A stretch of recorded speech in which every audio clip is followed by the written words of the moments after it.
Wouldn't know where I can find the Tranquility Cave by any chance. Classic Kabi. This is 007 First Light, and I'm going to tell you all about it. Thanks. I think. If you have any intentions of playing 007 First Light, please stop watching now. Still here? Well then, let's get started.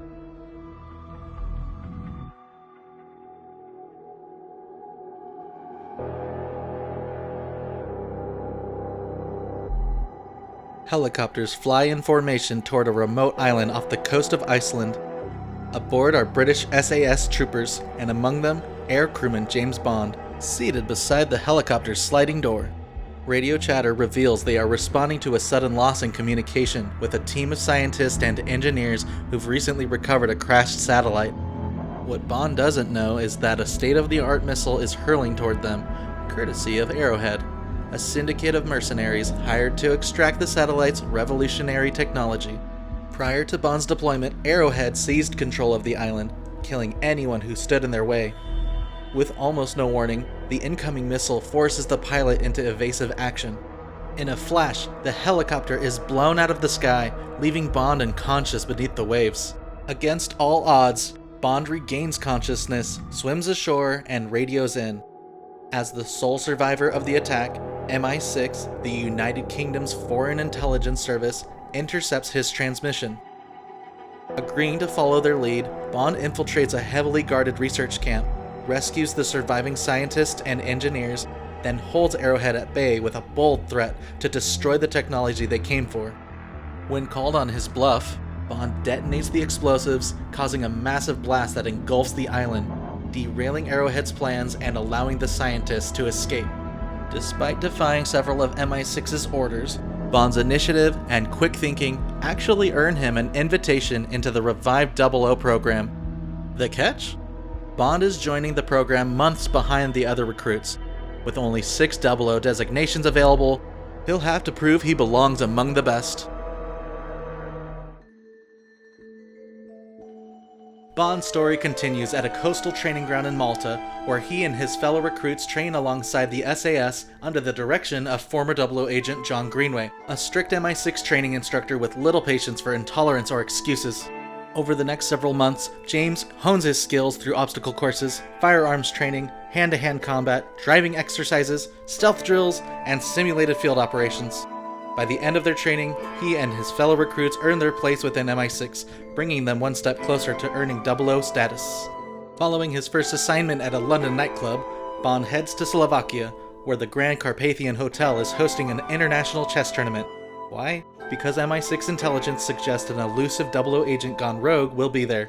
What begins as an elegant high society event ends up spiraling into pure chaos. Amid the confusion, Bond spots the rogue 00 agent making a run for the exit.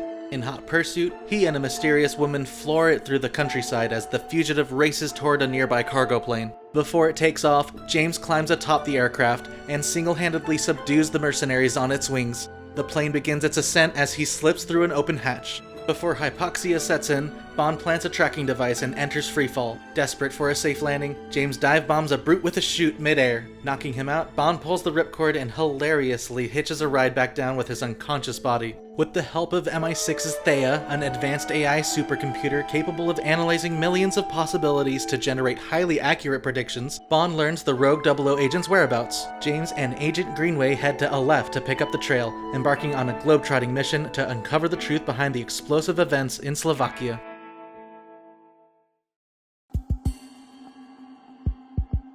Whether it be strategically sneaking through restricted areas or charging recklessly into battle, 007 First Light captures everything you'd expect from a Bond film, letting players call the shots. James can briefly slow down time, making precision shooting a regular part of taking down threats. Because its use extends beyond shooting, I wouldn't exactly call it bullet time. It also lets Bond hack nearby electronics, encouraging players to think creatively instead of relying solely on gunfire.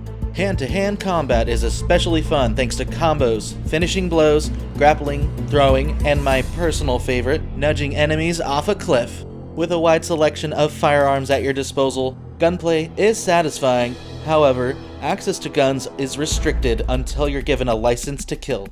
balancing the gameplay, and preventing every encounter from becoming a shootout. When out of ammo, Bond can chuck his empty gun at nearby henchmen, stunning them long enough to run for cover or engage in hand-to-hand combat. Vehicular sequences range from relaxing scenic car rides to adrenaline-fueled seafaring. The high-speed set pieces are especially entertaining, one of which has Bond behind the wheel of a garbage truck. Taking players to distinct locations across a variety of biomes, it's clear that the game's environments were designed to encourage different playstyles. For example, the shipwreck in Aleph dramatically expands your options for approaching encounters. Aside from the main story are tactical simulations. Tac sims are like bonus levels where players complete challenges in virtual reality. Since these challenges take place in familiar territory, it's a fun way to revisit previous mission locations while experimenting with different combinations of gear and weaponry.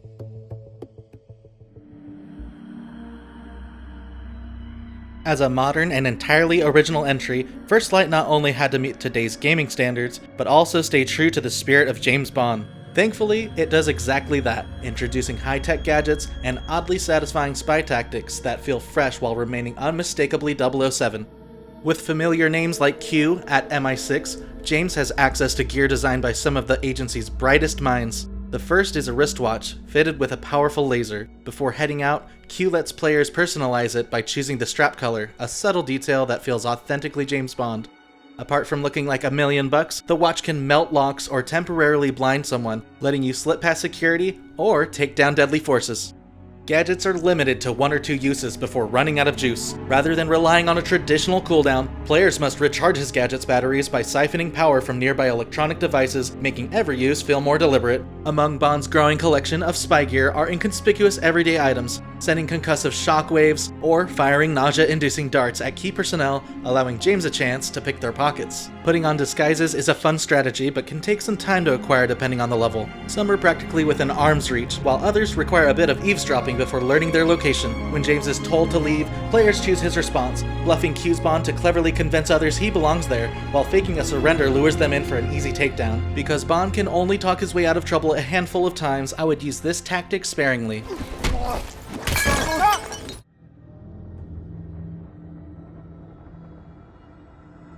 .007 First Light is a prime example of what happens when an iconic film franchise embraces modern game design.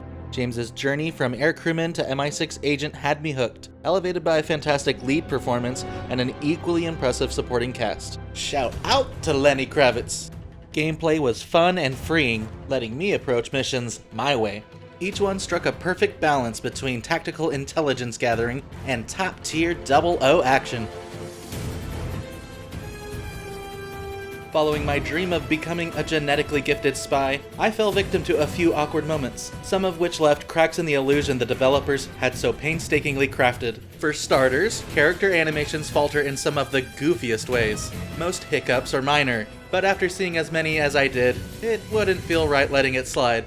From casually holding invisible objects, to repeatedly walking into walls, NPCs forget what world they're on.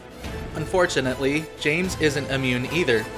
During stealth takedowns, Bond sometimes loses his grip on enemies mid-animation. The worst bug I encountered left me completely frozen in the middle of a room. Unable to move, I could only watch as James got riddled with bullets.